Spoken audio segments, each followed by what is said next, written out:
මේ ළඟ දවසක් එංගලන්තයේ ඉඳලා උපාසකම්ම කෙනෙක් මට කතා කරලා කියනවා ස්වාමින් වහන්සේ මල්වත්තේ එක්තරා ලොකු ස්වාමින් වහන්සේ නමකට කැන්සර් එකක් හැදිලා. කැන්සර් එකක් හැදිලා අඩි රූලක විතර කොටසක් බඩවැලේ අයින් කරන්න කියලා. මේ උපාසකම්මා කතා කරලා ඇහුවලු ස්වාමින් වහන්සේ දැම්ම ඔපරේෂන් එකකට යන්න එපා. ඔබ වහන්සේ දන්නවද ප ဋ ාණිය කියලා ඉතාලම ප්‍රබල ධර්මයක් තියෙනවා. අනේ උපාසකම්මා මම නම් දන්නේ නැහැ ඒගොල්ලෝ ප ဋ ාණිය කියන්නේ මොකක්ද? ස්වාමින් වහන්සේ ඉන්ටර්නෙට් එකේ සර්ච් කරලා බලන්න කිරිවත්තුරු හාමුදුරුවෝ කියලා හාමුදුරුවෝ කෙනෙක් ප ဋ ාණ දේශනාවක් කරනවා. ඒක අරගෙන ඔබ වහන්සේ පිරිත් පැන් හදලා ඔබ වහන්සේම වළඳන්න කියලා කිව්වා. පිරිත් පැන් හදාගෙන තමන්ම වළඳන්න කියලා කිව්වා. දැන් මේ ස්වාමින් වහන්සේ පිරිත් පැන් වළඳලා ප ဋ ාණ සජ්ජායනා කරලා පිරිත් පැන් වළඳලා මාසයකට පස්සේ ගිහිල්ලා තියෙනවා. නැවත ස්කෑන් එකක් කරලා බලනකොට වෛද්‍යවරු ඔළුව ඇත ගහලා පුදුමයි. අන්බිලිවබල් මේක විශ්වාස කරන්න බෑ.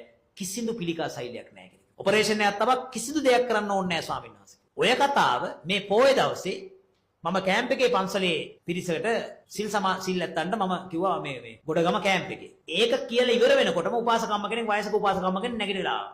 මේ උපාසකම්ම කියනවා ස්වාමීන් වහන්සේ ඔය කතාව ප්‍රායෝගිකව මටත් ඇත්ත වුණා. මම කිව්වා මොකක්ද උපාසකම්ම කියලා මයික් එක දුන්නා කියන්න කියලා.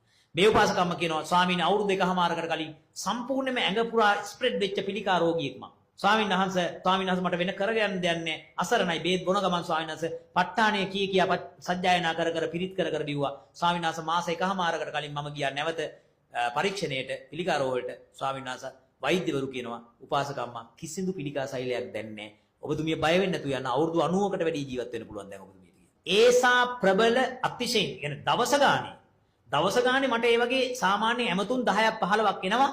ස්වාමීනි මම මේක නිසා සුවපත් වුණා. ස්වාමීනි මේ ප ဋ ාණේ සජ්ජායනා කළා මම මෙච්චර ප්‍රතිලාභයක් ලැබුවා. ඔය ලෞකික පැත්ත. එහෙම බලයක් තියෙන ධර්මයක් මේකේ තියාගෙන සිංහල බෞද්ධයෝ ඒකෙන් සුවපත් වෙන්නේ නැතුව ඇයි? ඒකෙන් සුවපත් වෙන්න නම් දැනගෙන ඉන්න බෑ.